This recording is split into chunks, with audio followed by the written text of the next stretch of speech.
An Evening at the Movies is a proud member of the I Did Not Make These Rankings podcast network.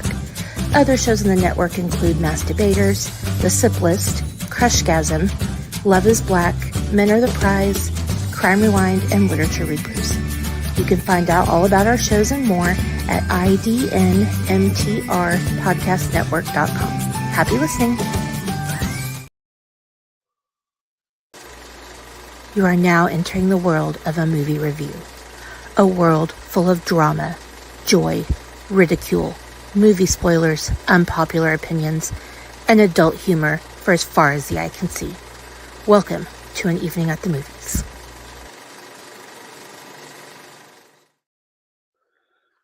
Good morning, everybody. Welcome back to your favorite movie-based podcast. This is An Evening at the Movies. I am Casey. It is literally like, 9:45 in the freaking morning on a Sunday. But we are trooping through because this is what we do. You guys all know the fucking drill. It's the show where we eat the stale popcorn, we drink the watered down sodas, and we discuss all of our favorite movies and why or why not we love them. Hopefully, today is a why, but I digress.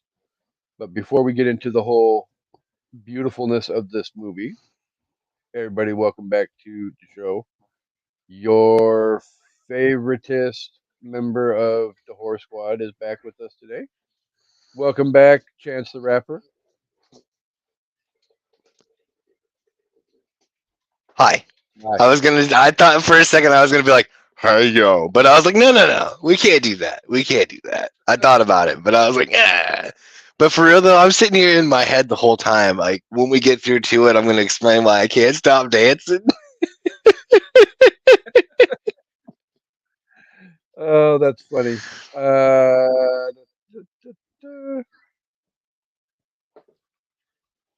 What the fuck? All right, well, we're just gonna fucking go with it, and We'll do it live.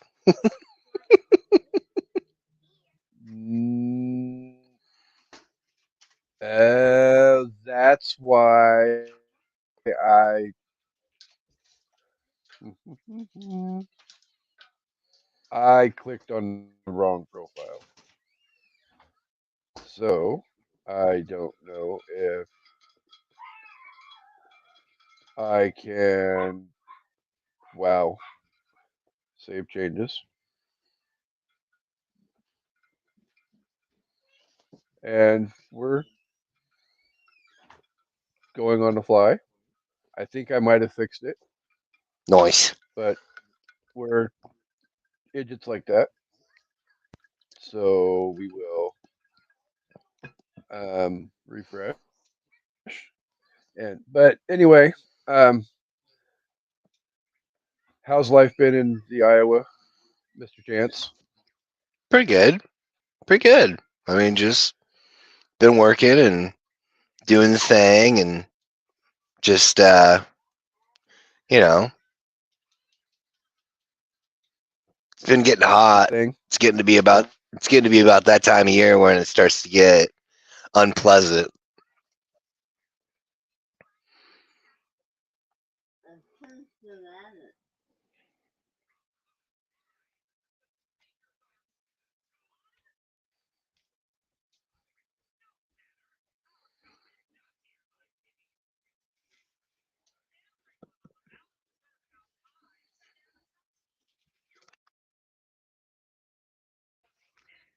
You're muted, bro.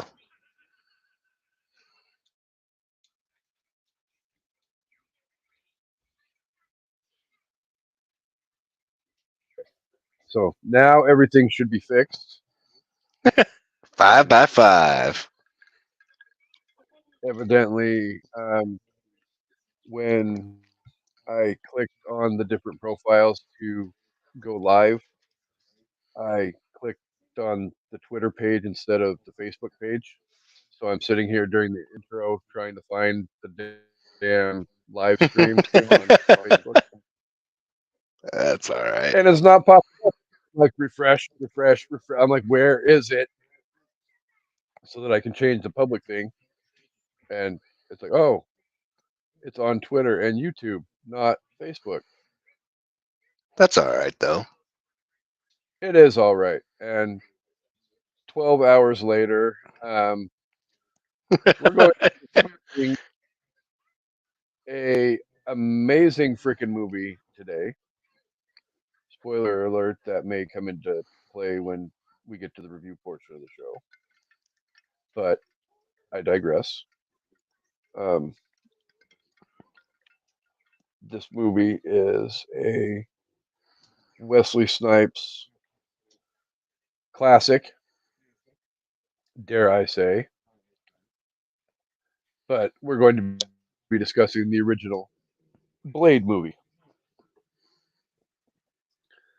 So I know, well, I was still a very young adult at the time as Mr. Chance the Rapper was coming into his own as a wee little 13-year-old. Wee But lad. uh-huh.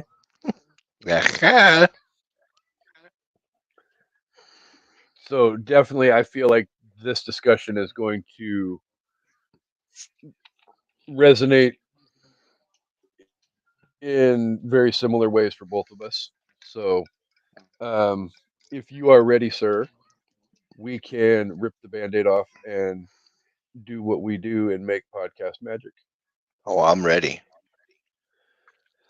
So, for those of you who don't know and need all the informations, Blade released on August 21st, 1998, was directed by Stephen Norrington, was released by New Line Cinema, had a $45 million budget, made $131.2 million at the box office.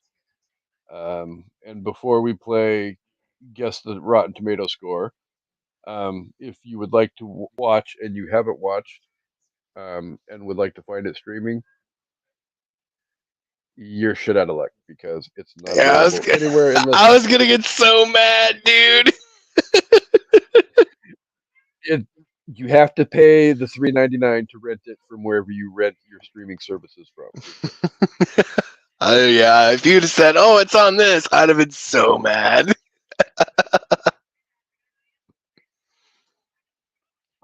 Well, no, live on air we won't go into that, but yeah. So Russian roulette, Rotten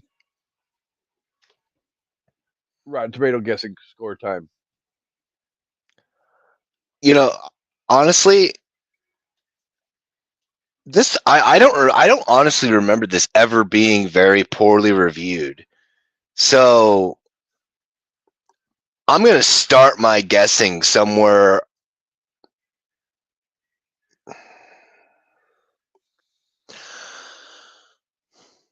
Instead of doing like, because I was gonna say I'm gonna start my guessing at like 75%, but I think instead of doing that, I'm gonna go like 77 to 80. Like it was popular. I don't think it got out of the 80s into the 90s, but I definitely know it was good. It was real good. So That was good. That was great timing. That was. While I pull up the score, well, I have the tomato meter score, but I actually want to have the audience score as well Oh yeah. because as far as the tomato meter goes, you were not even fucking close, dude. Oh, see, I don't know. I don't remember this getting that bad review though. Well, oh, you're talking about the official critics? Okay. Yeah, the critic score. Oh yeah. So when wow. I say I've got a little bit of reasoning behind the critic score as to why it was what it was, but there's a 20% differential between the critic score and the audience score. Oh and you well, were I mean that's pretty not pretty, terrible. and you were like Amanda Close with your score when it comes to the audience. So the That's the audience only score one. is I mean, 78%. what was it? The audience score is 78%. Oh, nice. But yeah, I was gonna say I don't.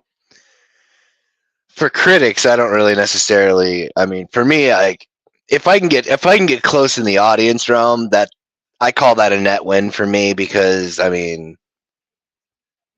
the audience is The really audience is who truly, yeah, their opinion is the one that really matters. If you ask me, I mean, critics obviously serve a purpose, but like popular movies, especially like cult classics. I'm not necessarily saying that this movie particularly is a cult classic, but like like Rocky Horror or any other of those slow burn cult classics. Uh, yeah. those are always audience driven, and that to me always I've always was like, yeah, no, I think the audience is much more. That's where I put my stock in the credit or the ratings. Wow, I can't believe I was that far off with the actual critics though, but fuck the critics. Well, okay. So one, I literally almost wore that shirt today for the episode. Oh, that would have been great. As you, I literally like, I haven't worn the Michael Myers shirt in like forever, but instead I went with the An Evening at the Movies T-shirt. Oh, you got wait. There's nothing wrong with with the shameless Um. self promotion. All right. Oh, hell no. And the fact that we're actually watching, almost o'clock in the morning. But Yeah. Right. the other thing, as far as like the critics go too, it's like you, it's kind of important because it help sell the movie and help push ticket sales. But at the same time, I mean, they're putting their monies down to buy a ticket as well, but there's more fans than there are critics. I That's guess, valid. well, in today's stand with social media and all that, I guess, you know, there's just as many critics as there is fans because Yeah. everybody's got a Yeah. fucking Yeah. opinion now. And Yep. I mean, literally, probably one thing was I'm reviewing shit hardcore and real stuff for it. But I digress.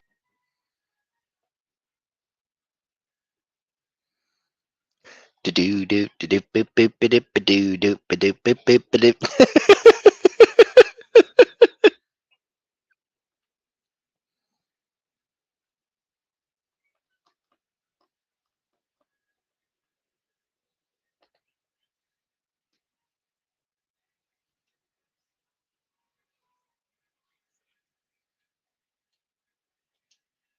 You good, buddy?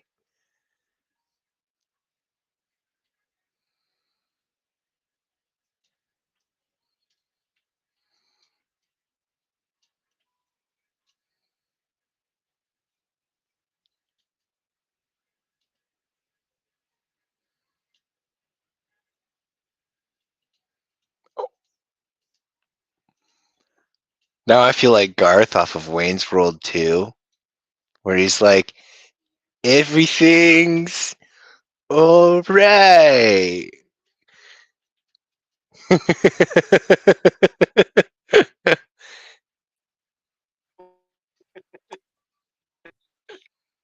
So, as I was beautifully saying while I was having Circle of Death issues on my screen,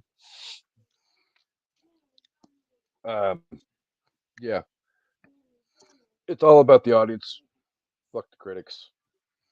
Yeah. So, um, so yes, so we're gonna obviously talk about the first Blade movie today. Yes. Before we get into it, um, the episode that we're doing today is dedicated to a great friend of mine who requested personally for us to do this movie. So we are going to knock this shit out of the ballpark, and we're going to have a great episode. And this one is for you. So, um, with all that said, Mr. Antigrife, would you like to um, let the fans know about what the movie is about? Oh, dude, yes, I would. So, the Blade series was a comic book series that, right, that Marvel came out with, and it's one of their B-side characters, if you will. Like it's a kind of a deep cut. You got to really be a super fan to kind of get the whole the premise of it. And everybody always talks about Iron Man being the movie that saved Marvel and this, that, and the other. But what nobody really wants to talk about is the fact that this movie, if it had tanked and fell flat on its face, Iron Man would have never even been a thought. Nothing. It would have been bankrupt. They were on the verge of bankruptcy as it was. Like this was a gamble and it paid off entirely. And then they kind of did a gamble. You can argue that they did a gamble with Iron Man as well later on down the line, but they were more willing to do so because of the popularity and the success of at least the first movie. On the face of it, it was just one of those things. Like, well, we can gamble on it. We did good with Blade, and then you got Robert Downey Jr., you got Iron Man, boom.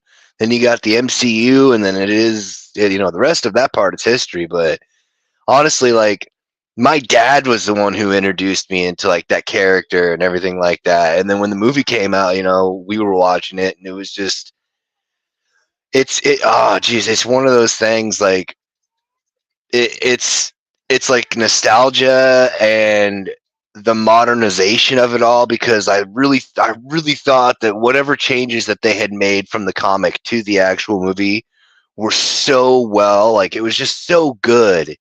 The movie on the face of it was just a really good movie, just in and of itself. It could have been a movie without an actual comic series behind it, and I would have still continued to have loved it as much as I do. I mean, just like, because like we were talking about before we started the show. I mean, just that opening scene, from the point where it shows New Line to the point where the metal hits the meat, so to speak, if you will, for the sake of the discussion of the scene at hand. Like, that whole opening scene with the underground dance club and all the other crazy stuff like that. Like, that was just such a good way to start a movie. It's just, I mean, I actually have that theme song. Yeah, that do. I have that on my phone, on my liked songs list. So like every now and then I'll be playing a video game and it'll switch to the next song, and then all of a sudden it's just like bo bo and I don't stop. It's like a 10-minute song and it's no words in it whatsoever. I don't care. I'm just gaming and I'm killing, because it's just so great. I mean, the premise, like, and like you would like the only real downside on that opening scene is, like, you would have expected there to be kind of more than one victim. Like, it seemed that everybody else was in on the act except for that one guy. Yeah. But I mean, yeah. Yeah, it was just yeah. It's funny though. His name, I think his name's Krieger, the lackey, the main protagonist's. Oh yeah, the Krieger is the cop, isn't it? Yeah, no, I was trying to remember the name of the lackey vampire to Frost. Quinn, thank you. Yeah, it was my one of my friends from high school, when we first watched that movie, would always used to make the comment that he reminded me of Quinn, because just of like how he would act and the stuff he would say, and just like, just the stupid nonsensical stuff. Like, like towards the end when he's like, I'm gonna be a naughty god. But no, I mean just that introduction to a hero in and of itself is also just it's usually done later in the movie, and it's a stereotypical reveal. You got the slide up to the guy, and then all of a sudden the pan up, and then just all hell begins to break loose. It's just it's honestly, you could say it really was a perfect storm. Because I mean, without Wesley Snipes, that movie doesn't go anywhere. And Wesley Snipes really encapsulated the whole essence of that character so well. Like, there's so many different opportunities that this movie could have been, cheesy, tongue-in-cheek, wink, wink, smart ass, all of that. Yeah. But it really wasn't. No, it did not. It played it serious. Yeah, for sure. And that's one of the things I appreciate the most about this movie is the fact that for me, I almost put Blade in the same category as last week's episode or last week's movie that we talked about, The Crow, where they're both, one's early 90s, one late 90s, but right. There is a little bit more tongue-in-cheek to The Crow. Oh yeah, yeah. But still, they're still with both movies. There's a hardcore, in your face, to the movie. Yeah. A movie like, for lack of a better term, like Deadpool encapsulates like the same level of violence, but there's so much freaking lightheartedness and sarcasm and all of that with Deadpool that they're like totally polar opposites. Neither That's valid. Yeah, you're right. You're right. Yeah. Yeah, neither style is, wrong or better than the other. They both styles fit for what they're trying to accomplish. But yeah, I don't personally think Blade works as well with a Deadpool like feel to it, in my opinion. Well, and I mean, even if like you could tell they were trying to respect the source material as well, because like even the source material really was kind of more of a serious kind of thing. And it was kind of funny that you had brought up The Crow, because ironically there's a lot of commonality there as well. Like both the protagonists are named Eric. Oh, and totally didn't catch that. Yeah, and you got the supernatural elements between the two of them, and then you have just so many of all that extra stuff. Like I like the one thing I have a problem with a lot of movies is a lot of movies have, especially modern movies, there's a lot of pacing issues. This doesn't have that. Like anytime that there's a low point in the pacing, it's literally lulling you into a sense of security before it pulls the rug out from under you. Like, yeah, I love it. Yeah. Well, no, because like anytime it starts to slow down, all of a sudden, bam, something happens again that's ripping the Band-Aid off and helping get you right back into the whole. Like there's always something going on in the movie in some way, shape, or form. And then also, like I said, going back to Wesley Snipes, like the casting was key on this. They couldn't have they couldn't have asked for better casting. Because I mean, Chris Christopherson as Whistler, primo. You know, Stephen Dorff,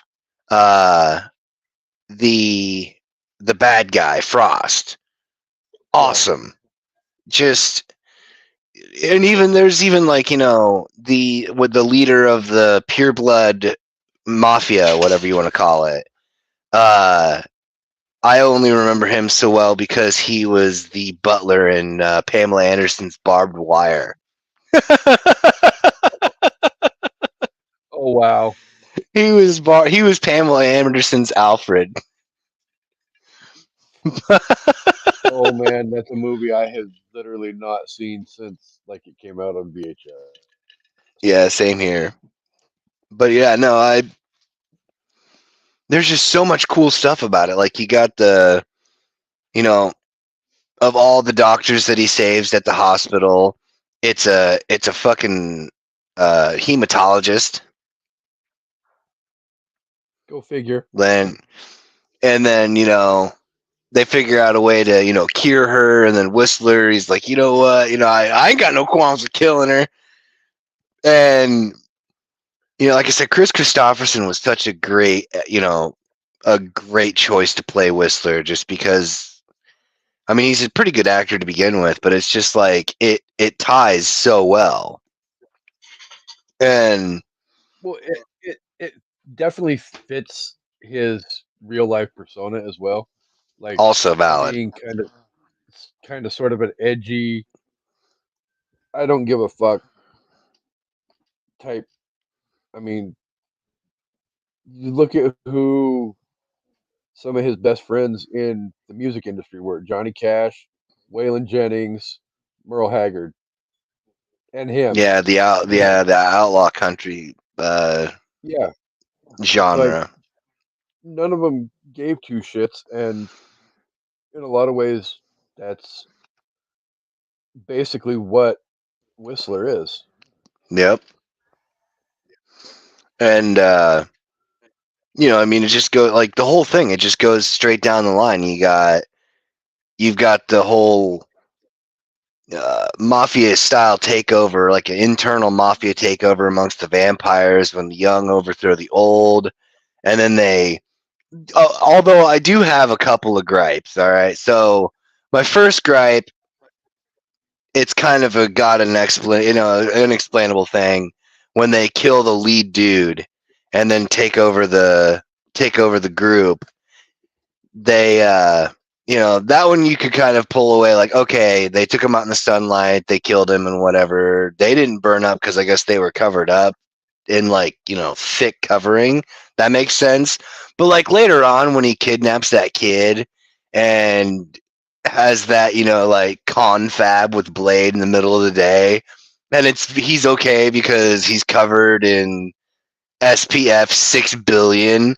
Like, what the fuck? What the fuck, man? Come on. But like, you know, I mean, it was honestly, it was like, you know, it's a whole bunch of it's just a whole bunch of awesome stuff, like Pearl, the librarian, the vampire librarian, if you will. Like, I wasn't expecting that. Badass vampire librarian. Yeah. And it's got so many twists, turns, and tie-ins. Like the full circle thing about his mom, and then the reveal about the mom, and then the circle back around with Frost, which I thought was kind of weird. Like, that's kind of one of those, like, you know, kill your creator kind of thing without really knowing about it. He's on this, you know, crusade to kill all the vampires to try and find the one that turned his mom and stuff like that. And it just so happens that, you know, busts into this big old syndicate ring, and then all of a sudden, hey, it's the guy that turned your mom. Go figure. Yeah, right. And I liked the. I also liked where when they had the hospital scene when the two doctors got attacked, how one was able to be cured and everything was fine, and the other one turned into that degenerate monster thing that you get the reveal on for later on. It was like he's like Karen, Karen. Although I do have to say, it's the first time, since the Karen thing has become a derogatory term where you look back and go, hey, that Karen actually did something pretty good. She didn't ask for the manager one time. No, she did not. As a matter of fact, So- she, as they say, stood on business and fucked shit up. Very true. If you were to actually sit here and pick out one of your all-time favorite deaths in the movie, do you think you could do it? Because at the end of the day, that's one of the things I love the most about this movie is the fact that they really took the violence in this movie to another level Yep. that I don't think, with a few exceptions maybe, we had really seen at that point. That's It just also, took yeah, this that's movie valid. And it really, when you bring that up, I think back, and that really frustrates me that it took that long for them to convince Disney or whoever. Not, I shouldn't even say Disney, but to convince all parties involved that Deadpool would be something that would work. Because with Blade, they proved that a more violent or darker or raunchier style of movie would in fact gain traction. Now, as far as like a favorite kill,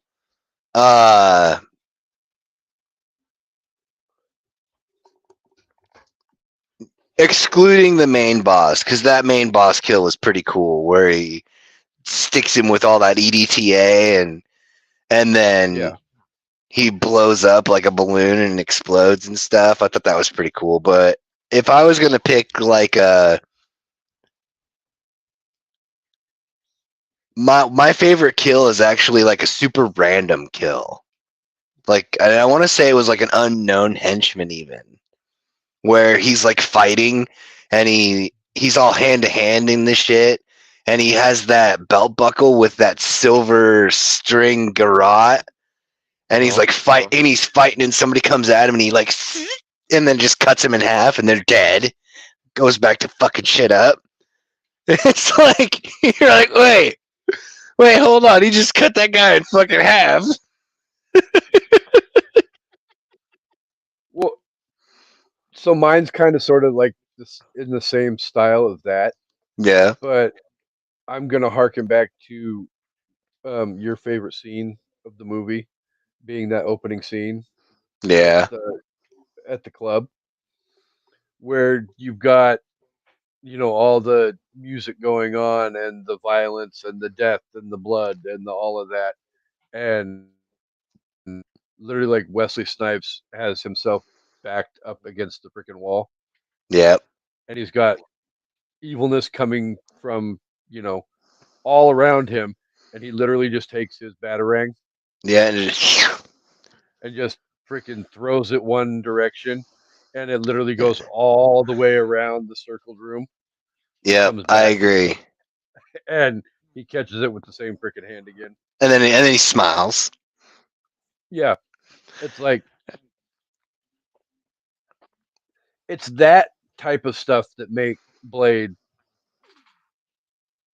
It keeps it real, but at the same time, you still get a little bit of that, wink, wink, lightheartedness that Yeah, lets you know that this movie isn't going to be just a total pain in the ass dark fest.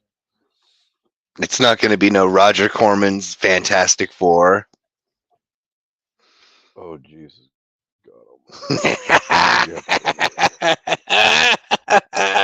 Well, I mean, that's what they were working against. It's like, listen, if we have a situation like this, we're dead. We're done. But like, Yeah. I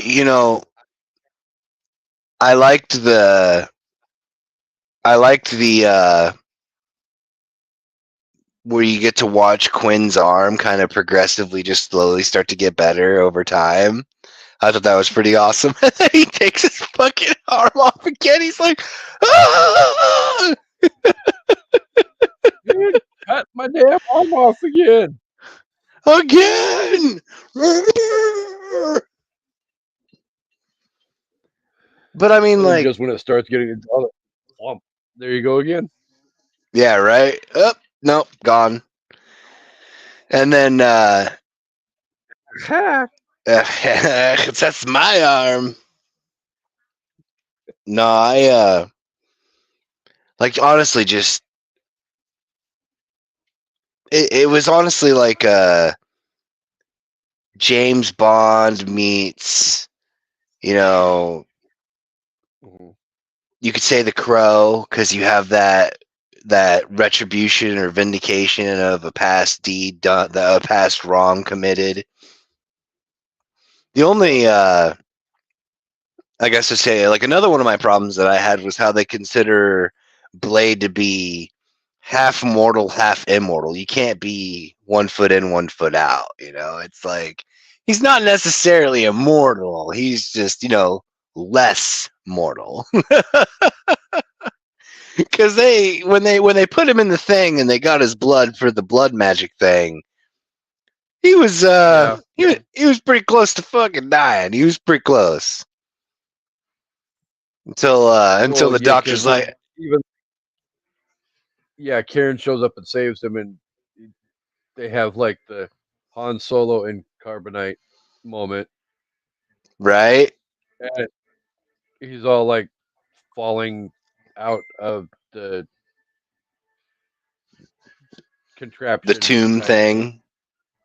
Yeah, and And then he's all super jacked and just fucks everybody up, which I thought was a really cool turn, because like they show the serum and how the serum works, and throughout the movie you've already seen his standard, I'm gonna fuck shit up mode, and then at the end when he's like in desperate need and she lets him like bite her and do the thing, then it goes from it's like, oh, somebody gave the guy steroids. Shoot! And he just goes and he just fucking just destroys so much, just kills everything. here I come to save the day. Right? I just honestly, it was one of those things where like all the way through, I only ever had small complaints, which are really trivial at that. Just stuff that when you watch it more than one time, you're kind of like, okay. But 13-year-old me watching it when it came out, I'm like, oh man, this is fucking awesome. Because just his outfit was kick ass. The katana was super kick ass. The safety precaution where the guy's got his sword and the thing and he takes his hand off, and Quinn with his baby arm is laughing his ass off at the lackey. He's like, oh. You. Oh, dude, that was great. And they're like, "Oh, is this your serum?" And it's the EDTA's like, "Yeah, give it a shot. You'll like it." He's trying to talk him into jacking his his EDTA, thinking it's his super serum or whatever. That would have been pretty awesome if they would have gave us that one little, sample as to what we were, what we were in store for. Like one of the lackeys before everybody else, so that way nobody knows the secret. There's a liquefied dude on the floor. I thought that would have been pretty cool. Yeah, that's one of the things that probably I can't necessarily say is probably my biggest complaint necessarily, but the fact that they didn't necessarily go all in with everything for this movie, so it still left room for, Yeah. you know, the two sequels Uh, that would come, that I guess TV series that I never watched because at the end of the oh, day, I didn't even know that got nobody. released. Yeah, well, I mean, I think it did briefly on like Sci-Fi, but then Mm. like 2 episodes later got canceled. Ah, yeah. It's really tough to try and do a Blade movie without like Wesley Snipes and stuff like that, just because he molded the character in such a fashion that it's just, Yeah. yeah, Well, that's a big set of shoes to fill for a short guy. to me, this is one of those moments like with um, Robert Englund and Freddie. Yep, that's a valid There's argument. nobody in the world. I don't care if, because that's one of the things that like Marvel's looking to reboot the franchise with a different actor playing Blade now, Yeah, and Wesley Snipes has come out and said, "I fully endorse this. The guy will be awesome at the job, but at the same time, it's not Wesley. Like right. Wesley Snipes completely encompasses everything about that. He took that role and he made Blade what it is today. Going based off of 1998 alone, the only other person that I could think of that would have done the role justice and actually had the ability for it to be as popular as it was without really changing too much of anything would have been Michael Jai White. Isn't that the guy that played Spawn? Yeah, yep. And the reason I say that is because he's like, because Wesley Snipes is actually a trained martial artist, and so is Michael Jai White. And True. all that, the super mega kung fu kick stuff would have translated one for one with between the two characters, or the two actors. And I always wondered what kind of world it would have been if Michael Jai White would have been able to play Blade. I thought that would have been a pretty good movie. Still, regardless. I think he probably could have done a better job with Blade than he did with Spawn. Yeah, and me personally, I like Spawn, but at the same time, they had to work with what they had at the time. I mean, we'll probably have to bring that on at Well, some and for the point most, and do a dive. yeah, I mean, for the most part, though, in the '90s, superhero movies were not. No, they weren't. So, for all you millennials and whatnot that have only grown up in the Marvel, DC super world, you Yeah. know, for the most part, in the '80s and the '90s, we had Christopher Reeve playing Superman. We had Michael Mhm. Keaton playing Batman. Mhm. And then literally like the '90s, there wasn't really a whole lot except for your Eric Dravens, your Blades, your Spawns, and then you know that's kind of sort of around the same time that the Bryan Singer X-Men franchise started trying to break out into the world. I was super stoked when the X-Men series, like when they first came out with those. Like, I was really able to suspend a lot more. You have a lot more suspension of disbelief to kind of forgive a lot of stuff to a certain extent, I should say, because the further down the line you get, the more unforgivable things become. Yeah, well, we won't dive. We won't. I'm a big Marvel fan, so when it comes to a lot of stuff, there's things where I'm just like, oh, I could devolve into a tangent, like talking about First Class when Darwin gets killed. Well, Darwin wasn't even in First Class. His whole. I'm sorry. Nope, we're not doing it. We're not doing it. I'm not gonna let myself do it. I'm not gonna let myself do it. Dude, Rabbit hole. Chance is for going real. down. For real, dude. Like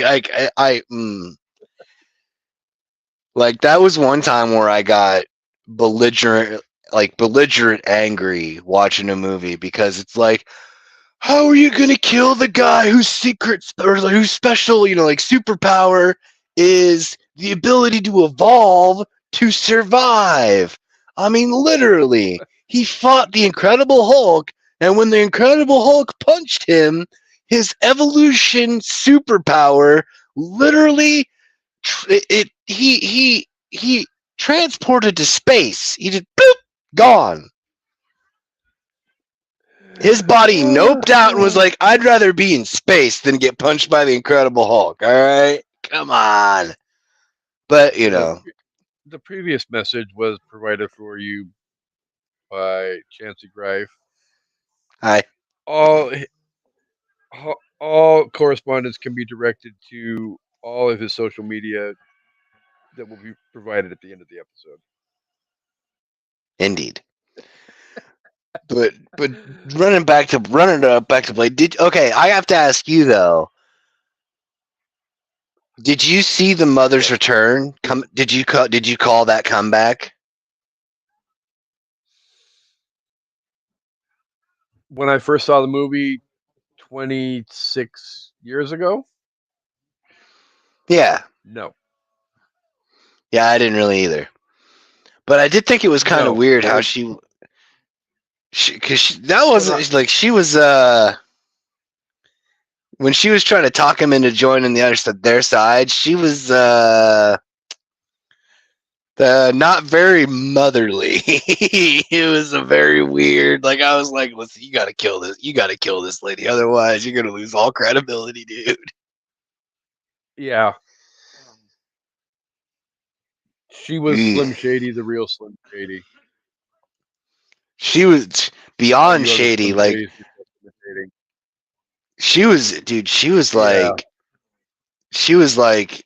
giving off some super creeper vibes. Like, listen, I know you've been alive for a lot longer and you got your youth back and, you didn't die in the attack and the whole bit and kit there, but, like, that's your son, ma'am.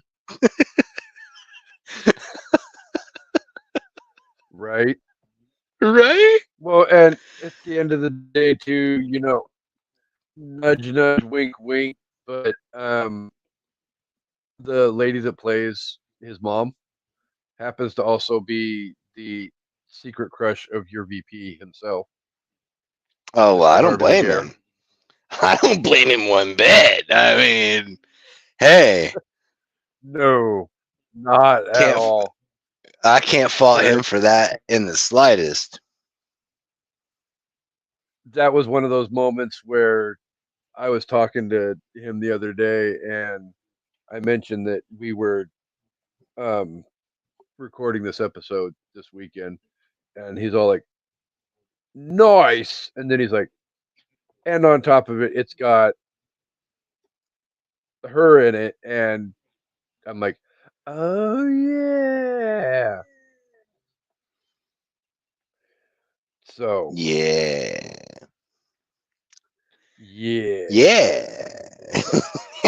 It still doesn't make it any better, but yeah.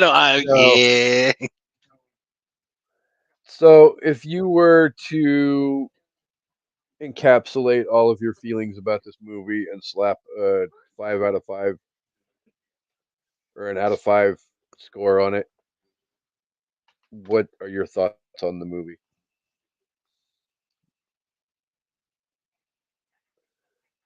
So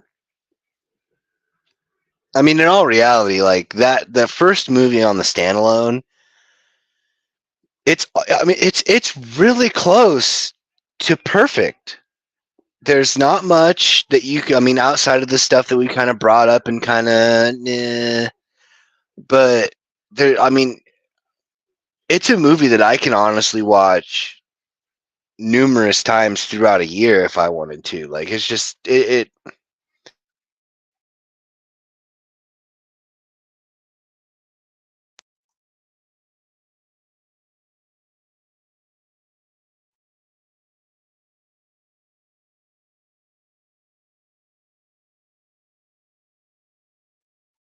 Are you still there?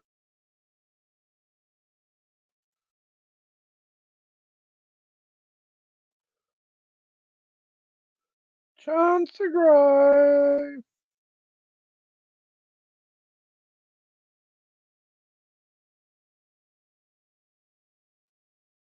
Hello.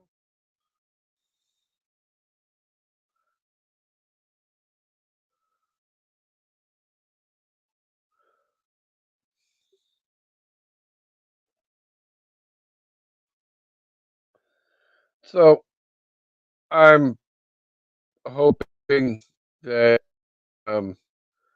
the issues with the Wi-Fi will get straightened out, and Jancy will be back to give us his out of 5 rating for the movie.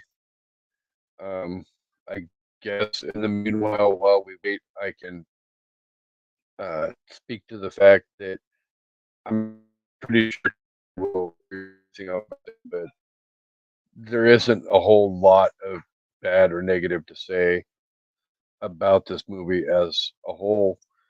It The violence is amazing. The martial arts is amazing. Um, the acting, I feel like, was done really well, and the character creation, acting, and for me, welcome back, Chancey Grife. I don't know what happened there. But yeah, no, like I was, I I do have to say though, like outside of the very few things that we were just kind of like, this is kind of like out of a 5, I would legit give That's this like a where actually solid. rose to. Nice, nice. I would definitely give it a 4.8. Like it's solid. Like, take away what you will if for anything. It Just really looking is. at it, yeah, just looking at it as a base film, it's got everything. It's got good cinematography. It's got good pacing. It's got good storytelling. It's got good character development. It's, I Literally, mean, like there, that's there. exactly what I was since you were gone. I was giving my review, and I hadn't gotten to my score yet when you popped back in. But literally, like you just said, everything that I said in character development, story, directing, cinematography, violence is amazing. The martial arts is amazing. There's re- um, unless you're not a fan of the genre, there really isn't a bad thing for anybody to say about this movie. If you're a Like fan of the I can, movie and this genre and can't get behind this movie, then get the hell out of the damn genre because this movie yeah. is that damn good. Like when I first watched it, when you get to the part where they get Whistler, like I was mad. Like I was legit mad. And then it was like you could feel the anger for the character. You're just like, oh, Mhm. like everybody's so fucking dead. Yeah, exactly. I'm gonna go 4.8 out of 5 as well. I mean, is it perfection?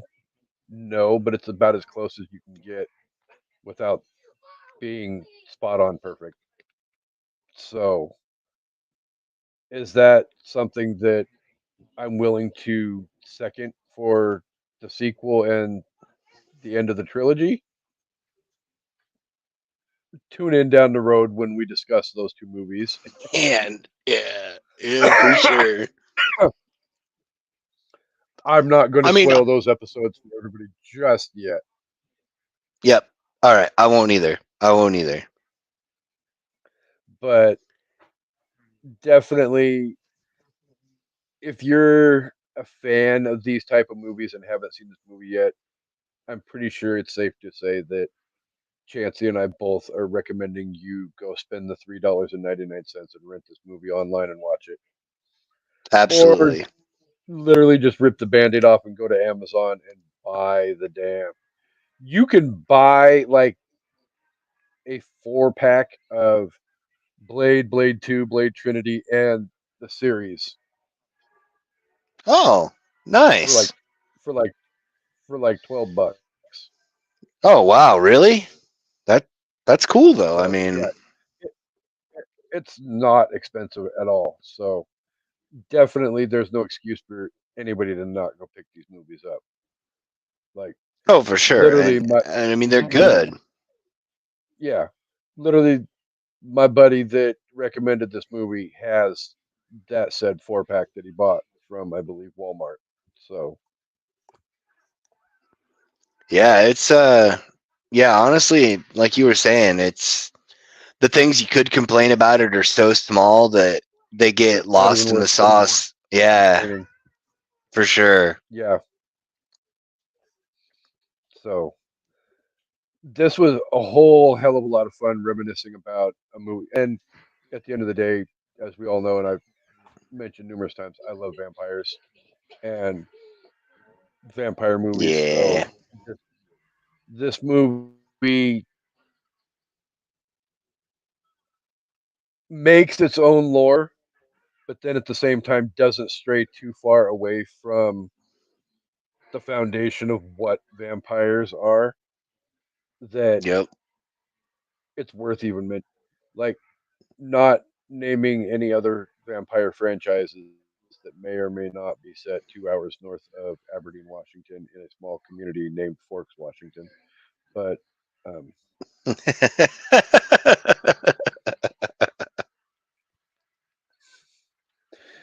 uh,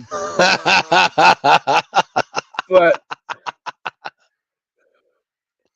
I really can't, because if I keep poking that sleeping bear, I can almost guarantee you, Brandy will, my friend Brandy will invoke the, if it is requested, it will get done You on gotta do it, any of these yeah. movies. And Yeah. we've danced around that topic for 3.5 years, but yet it has never been requested. So it hasn't gotten Don't put on the schedule. don't If I jinx keep yourself, man. I know, literally, like I can almost guarantee you, if she's not watching live right now, she will watch on Wednesday when this episode releases and be like, "Oh, you keep poking the sleeping bear." Oh, I'll well, be like, let's see what he thinks about this. "Bam!" So, would you like to let the amazing listeners know where they can find the great Chance the Rapper on all the social media Yeah, platforms? yeah. On Instagram and on TikTok, it's the Red Eye Roundtable. On X, it's Red Eye Table. And then, that's my name. That's my first name on Facebook. I can't give away the secrets because technically the scavenger hunt is still abounds. And if you want to watch me yell and scream at if you want to watch me yell and scream at somebody for their terrible decision making, you can always come and check me out on Maniacal Music Musings. I was gonna say, I wonder what podcast that could be. Hmm. Yeah, yeah. With all But of that yeah, said, I highly, yeah, no, watching Chancey have meltdowns on maniacal music musifications is a very enjoyable highlight to my life, and because they they are get abundant.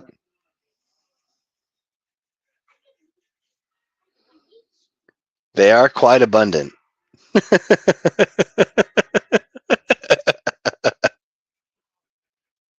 Yeah, multiple times each episode. Yeah. Normally back to back to back to back. But I digress. So, what as always, before I let you guys know what's coming up next on An Evening at the Movies, can't not show our appreciation and love to the fans for um, definitely how much all of our episodes every week are blowing up on the YouTube channel right now. Like it's like every week we release an episode, and each episode is cracking into the top 5 for most watched episodes of all time. It's not getting close to the top yet. The ones that are in that 1, 2, and 3 spot have a huge lead on the 4 and 5 spots, but it's like every week though something new is cracking into the 5 or the 4 spot. Yeah. So I am curious to see, just because I know how well loved Blade is, just how far can this movie break on through to the other side? Quote the Oh, philosopher Jim Morrison.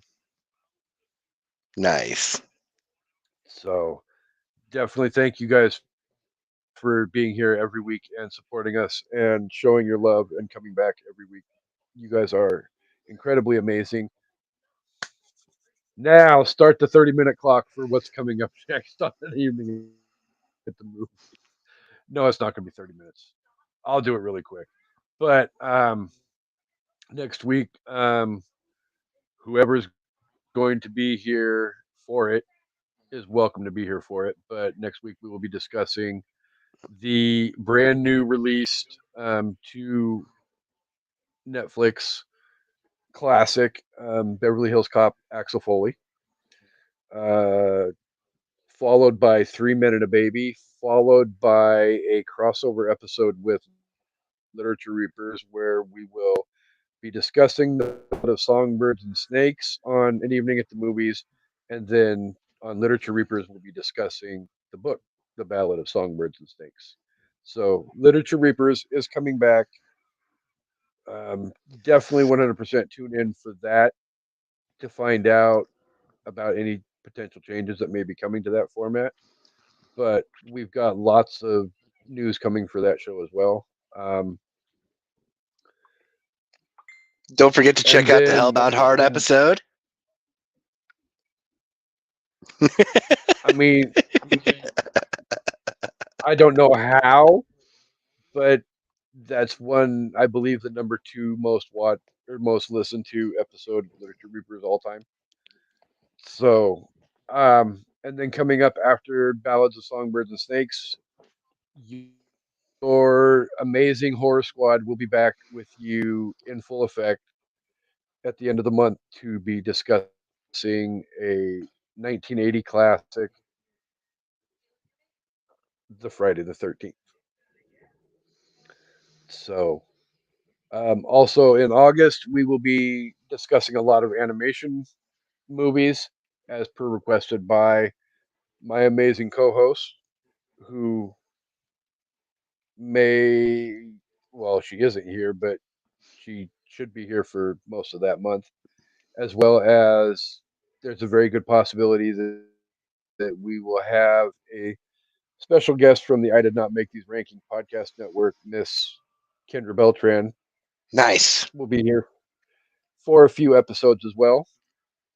And then obviously coming out of August, we have September.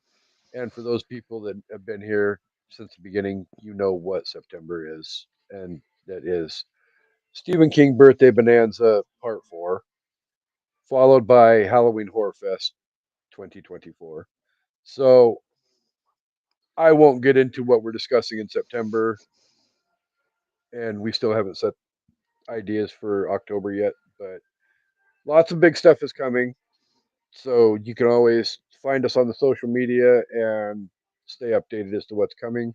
you can request movies, and we will get them on the schedule and get them done as quickly as possible. Unless your name is Brandy. God, I need to quit poking that sleeping bear because I can almost see the request for that movie coming up now. But Yeah. before I shoot myself in the foot, I'm going to again one more time thank everybody for being here. Each and every week, you guys are amazing, and we hope you guys all come back for an evening at the movies. Have a good week, guys. We will see you next week.